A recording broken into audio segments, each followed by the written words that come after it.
huge line to get into demo.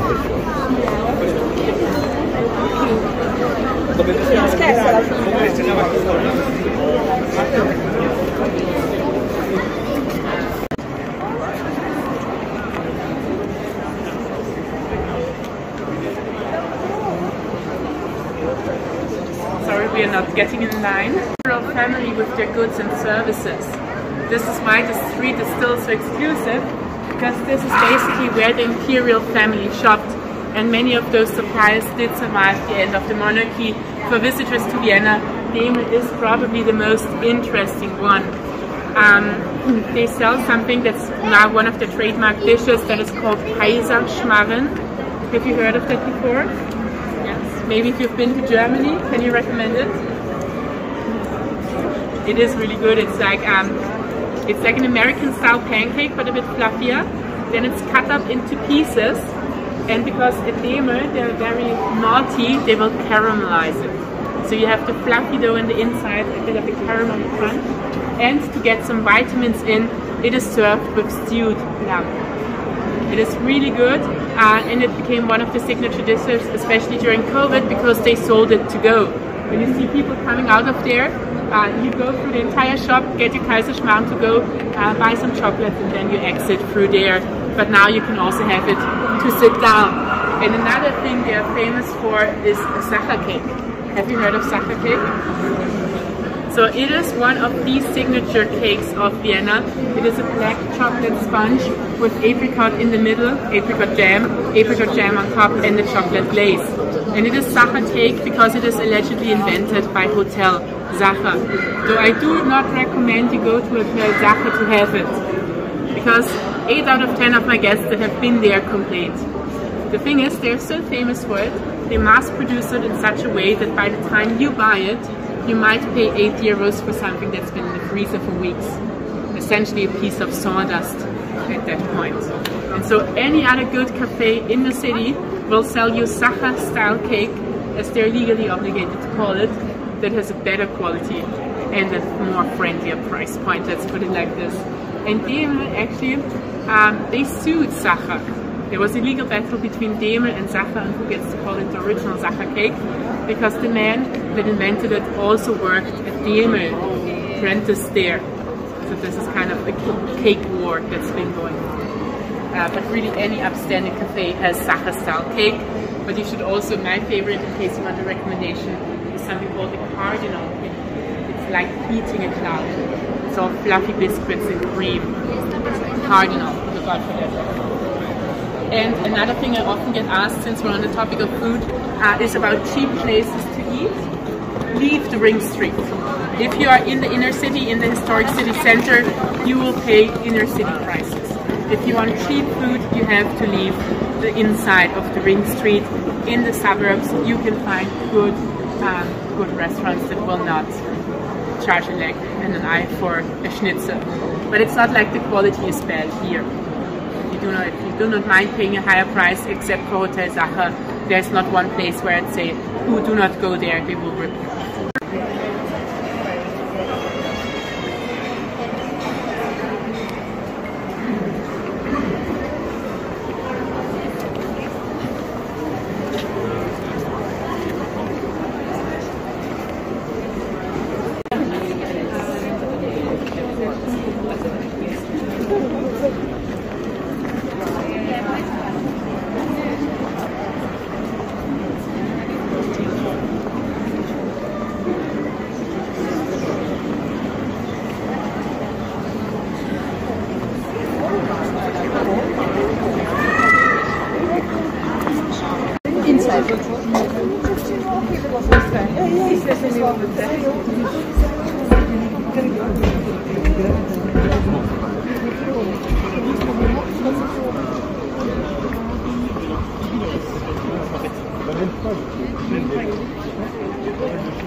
Now the German name for this street is Graben, which means a moat or a pit, because this was the artificial moat in front of the Roman military camp You can imagine this entire row of houses behind me as the defensive wall of the Roman military base, and this was an artificial moat to defend it. And the first people in medieval Vienna, after the Romans left, that lived here, lived inside those walls. Why build new ones? You had the old ones still. And only in the 13th century did they get to cover up the moat street. And this street is actually paved with ransom money of one very famous man. You know Richard Lionheart? So Richard Lionheart and the Duke of Austria, a man called Leopold at the time, they went on a crusade to what is now Israel together. And this is where they got into a huge tiff. Because after capturing Akron Castle, which is a castle in the north of the country, they hoisted the flags up there. And Leopold's flag was torn down by Richard Lionheart, and he stepped on it because he didn't want a measly duke hanging next to him as a king. Leopold couldn't do anything. That guy was King of England. He was just Duke of Austria. So they went their separate ways, and karma got to Richard eventually because he got shipwrecked. And though this story is famous, sounds very made up, the bones of it are real. So this is something that really happened. So Richard Lionheart gets shipwrecked and then has to make his way through the European continent on foot. And whilst as he passed by, the suburb of Vienna. I actually used to live in the street where this allegedly happened. It's called Lionheart Street now, Löwenherzgasse. So Richard Lionheart goes into a pub, seeks shelter for the night, and he's immediately suspicious to the people of the city. Expensive rings, foreign coins, weird accent, they think he's a spy, take him captive and ask that you to look at that guy. And we can only imagine the Schadenfreude, the malicious glee in Leopold's eyes, when he sees his former arch enemy chained up in some random demon's basement. He acts quickly and in the end barges the guy off to the emperor of the Holy Roman Empire at the time. He was really unpopular, Richard Lionheart. In the end he got shot by a 9-year-old. But in the meantime he's a hostage and they negotiate for ransom money with the English crown. Tons and tons of silver are paid out, and Austria, for all its troubles, gets a third of that cash. And they use that money to cover up the moat street and expand the city walls to what is now roughly the Ring Street. And then they still have ransom money left over, and they use this to fund cities with it in Lower Austria. My home state, one of the biggest cities there, Wiener Neustadt, is completely funded with ransom money, basically. And I think it's cool how this century-old, made-up sounding story still has an influence on our geography as a city and as a state. Another thing that happened here, this then became the red light district in our cities. The women walking up and down here were called moat nymphs, and they had a big arch enemy, Maria Theresa, maybe because her husband and sons were too fond of them. She had one problem: too many moat nymphs in her city. And another problem, not enough people to the new part of Serbia she just acquired from the Ottomans. So she put on her thinking cap, big brain time, rounded up the hostages. They were freaking offenders, she would send them down the gallery.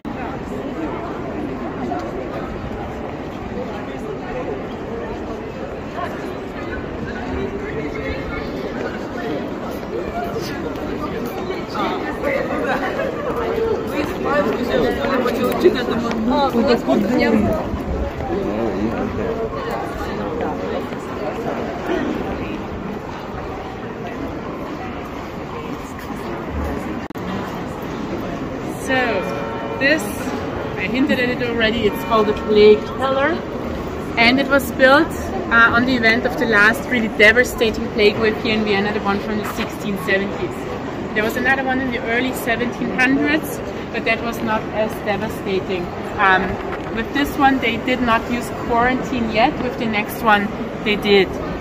And the emperor at the time made a promise to God that he would build this pillar if he takes the plague away.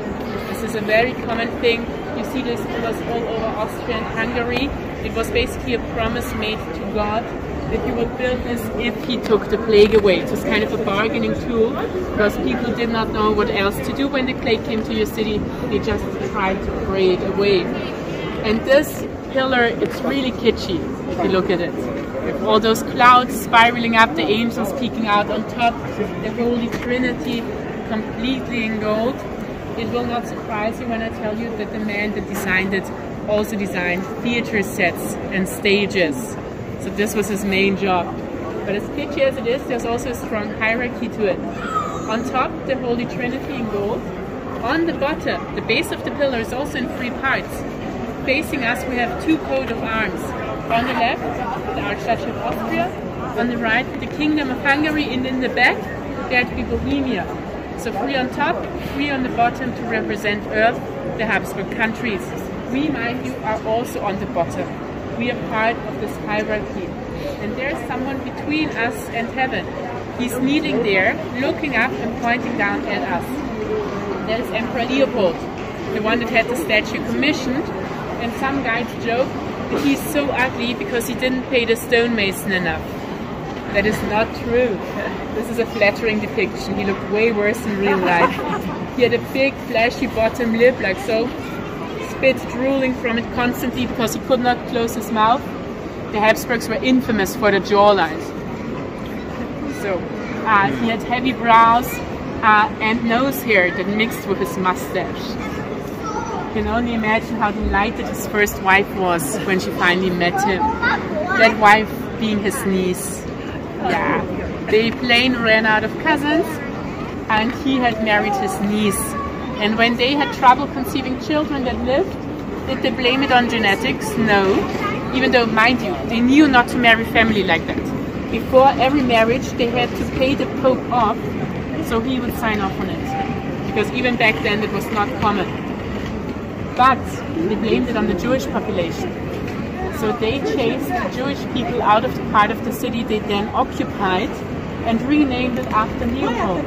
There's a part of the town that's called Leopoldstadt. And then they had to beg the Jewish people to come back not even 2 years later because trade had died out.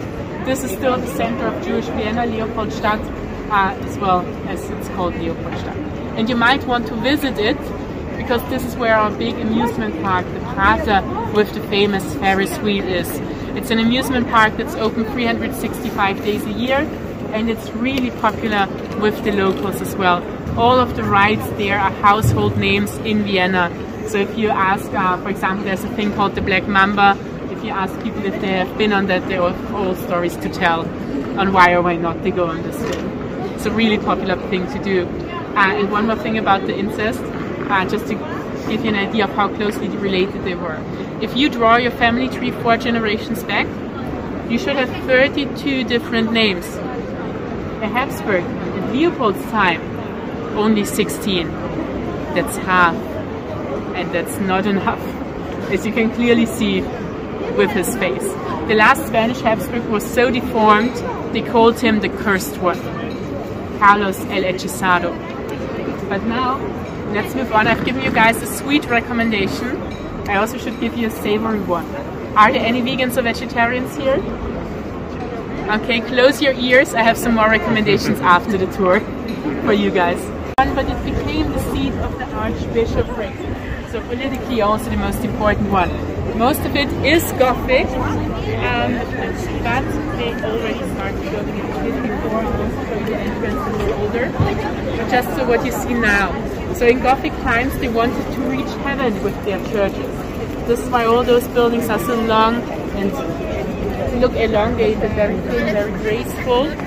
And this is the higher of the 2 towers, it is the South Tower. And on top you have a modern art piece. It's called the Ladder to Heaven. In English you say Stairway to Heaven, the German language is a bit not working, so it's the Ladder to Heaven. And it was put up here during last year's Easter celebration. It's really cool if you get lost in the inner city, just look to the skies, and when you see the ladder you will be at least able to find St. Stephen's. And St. Stephen's is celebrating its birthday in a way. It's a big Austrian tradition. The day the church is consecrated on will be the reason for a week-long celebration.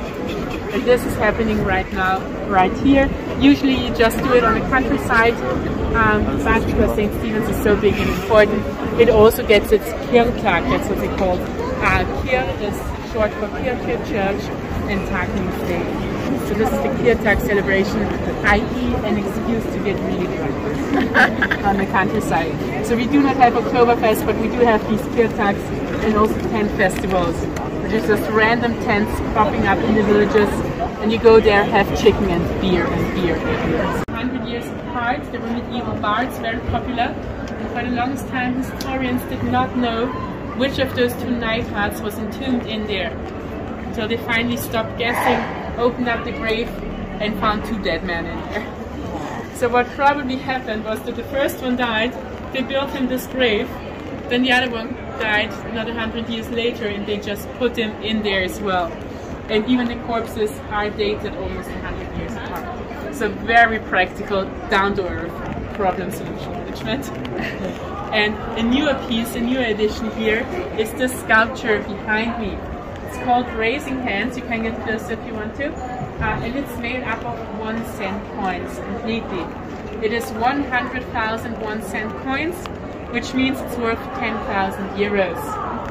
And that's without the super glue it took to put it together.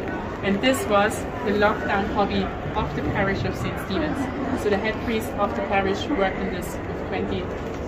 Hello? Eher von der Seite. They are going to baptism. This is actually the baptisms are happening under the tower. Very beautiful side chapel. But yeah, the head priest of St. Stephen's, Tony Faber, he worked on this along with 20 of his friends, colleagues and acquaintances during the COVID years, just sitting at home, gluing together 1 cent pieces. And there is no definite message behind it. They want you to interpret it, but I think there's a clear message about reaching out. One person alone, if you band together, one makes many, for example, as well, because it's just 1 cent coins. So it's really interesting, really cool. You can touch it if you want to. It's not sure if it will stay here forever. It's very popular so far, but it might go to one of the outskirts of the city. Many other districts have already said they're interested in housing it afterwards around it. And in medieval times, those people did not mess around. The foundations of St. Stephen's, they're actually built with Roman gravestones. If you go to the entrance and look behind the ticket booth, you'll be able to see the gravestone of a Roman soldier turned on its side, incorporated into the wall. The Romans buried the dead along the street, and they thought, why mine my own bricks when they left perfectly good ones lying around? Now the other tower, and this entrance is the western gate. It's also called the travel gate, because when you enter there, you go on your journey to heaven, which is in the east. You travel from west to east. West was the direction of earth, east the heavenly direction. That's where the sun rises, yes, and that's also where Jerusalem is. For many people, not really a geographic location at the time, but more of a concept. The heavenly city, heaven on earth. So this is where you wanted to travel. This is also where east, the altars in Christian churches are usually always in the east, because of that symbolism. And when you go on that journey, there are certain things you leave behind. Do you see that clock? Underneath that clock is something that looks like it might rhyme with clock and could be a male body part. This is no coincidence. The female equivalent, like upside down muffins, is underneath the other window. And those symbolize earth. We are on the side of earth, and also our sinful urges that we leave behind when we enter on our journey towards heaven. So the medieval times were sometimes a bit more crude than we imagine nowadays. Now, behind me is the younger and the smaller of the two towers. Can you all see it in the back? Maybe take a few steps to the side. So this is the smaller tower, it's the North Tower. And this is not Romanesque, not Gothic, but Renaissance. They built this tower for so long, generation upon generation, that styles changed 2 times.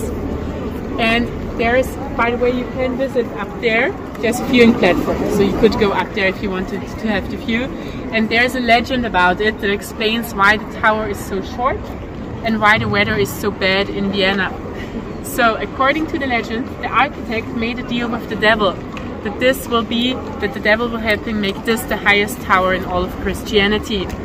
And the devil said, sure, can do, one condition. You are not allowed for an entire year to say the name of God, Jesus, or the Holy Virgin Mary. The architect agreed. God and Jesus were tricky enough, he had to mumble a lot in church. But Mary, that was the hard part. Because depending on who tells the story, he either had a daughter or a lover called Mary. equally bad for the outcome of this story. So that for an entire year, this Mary gets called darling, lamb, sweetheart, you over there, until one night he's up there working late, as he do, and he sees his Mary walking hand in hand with a strange man. And he's so shocked, he forgets all about the devil. He bends over the banister and shouts, "Mary!" And the devil, with his devil wind, swoops in and drags him straight to hell. The Viennese, they finish their tower without the architect way earlier than expected, but they do. And the devil is still angry. He wants to tear down the church. And this is why he keeps blowing through here with his devil wind, because he wants to tear down St. Stephen's. So this is how the people of medieval Vienna explained all the wind to themselves. And if it was really the devil, he's doing a mighty fine job. You see how black it is back there? This is a very porous type of stone that sucks up dirt like a sponge. It needs constant TLC, tender loving care, otherwise it would turn all black and start to crumble, because it's very susceptible to environmental changes. One entire round of renovation takes 33 years, and when they're done they have to immediately start again. And if you want to take a very special souvenir from Vienna, Manna waffles, they have St. Stephen's as their mascot, that's why the flagship store is here. Mozart balls, they are from Salzburg, like Salzburg, too expensive and decadent. Manna waffles, like Vienna, cheap, sweet, do their job. If you say you do not like them, you will be asked politely but firmly to leave. So they are very essential to Austrian culture. Now, I know it's getting worse. Do you have 10 more minutes? I want to show you a cool clock to finish this tour. Now, if you do want to eat in the inner city, if you do not want to leave here, if you go down there to the left and to the right, you find a lot of traditional Austrian-style restaurants. The most expensive one is a place called Fiegelmüller. They have been making the schnitzel for more than 100 years. So if you do not want to pay an arm and a leg for schnitzel, maybe avoid that one, but the rest are normally priced for the inner city. Once I had a guest on a free walking tour who immediately went to Fiegelmüller and then to Hotel Sacher and then to my tour, and he asked me how we can afford to live and breathe in this city by not going to these places on a regular basis.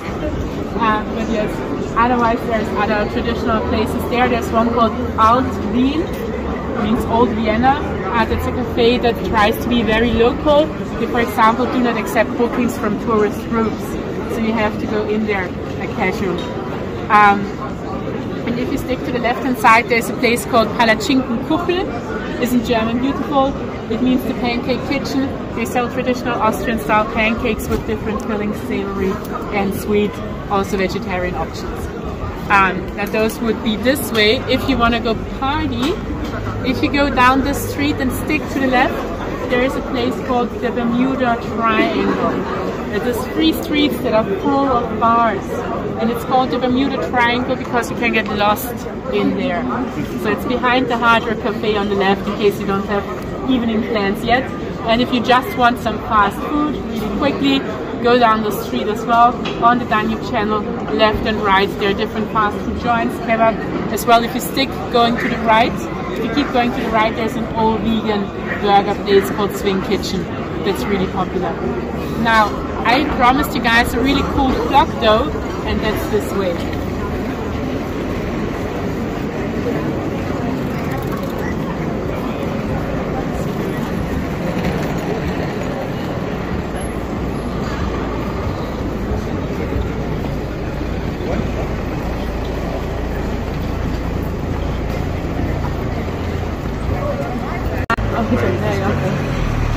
Oh wow!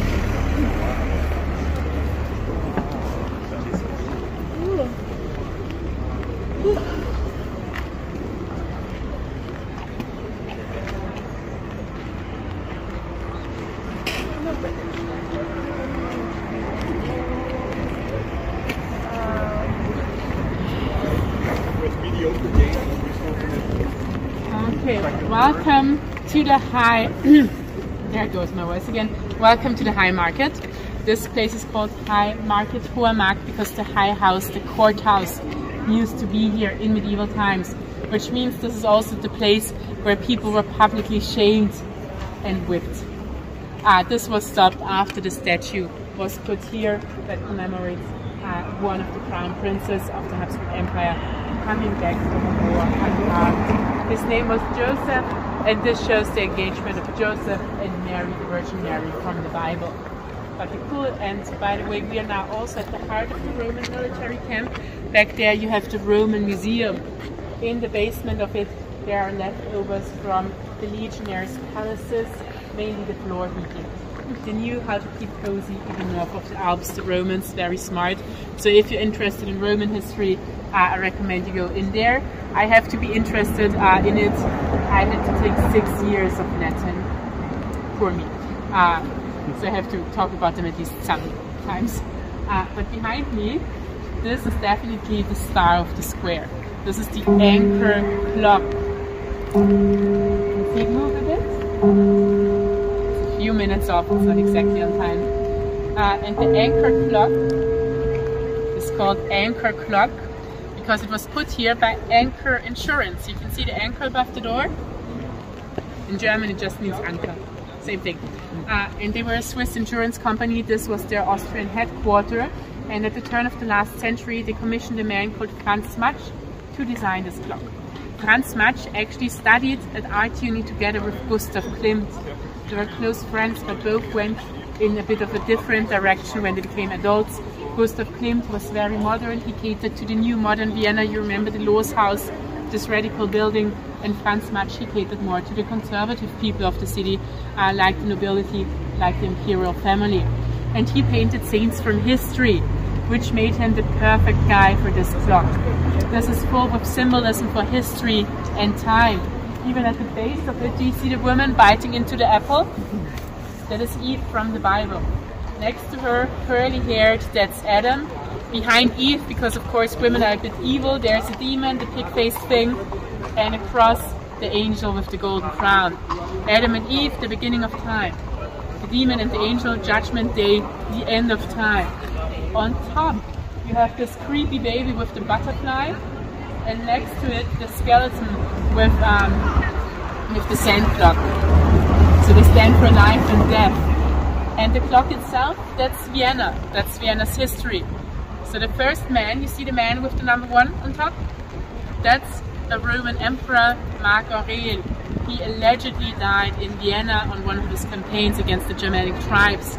Either Vienna or a village in Hungary. Of course, Vienna liked to claim that it was here for marketing reasons. So he represents the beginning of Vienna's history, the Roman times. Our number 12, that's the last one. I think it's neat to be here at 1 o'clock because you can see the first and the last person. This is Joseph Haydn. He was dead by the time the clock finished, but he still represented the present in a way because his melody was the imperial anthem at the time, the national anthem. It was called Kaiserhymne. May God preserve our Emperor Francis. It's the text over and over. The song is still around as a national anthem, not for Austria. The Germans took it. And you can still hear it at football games.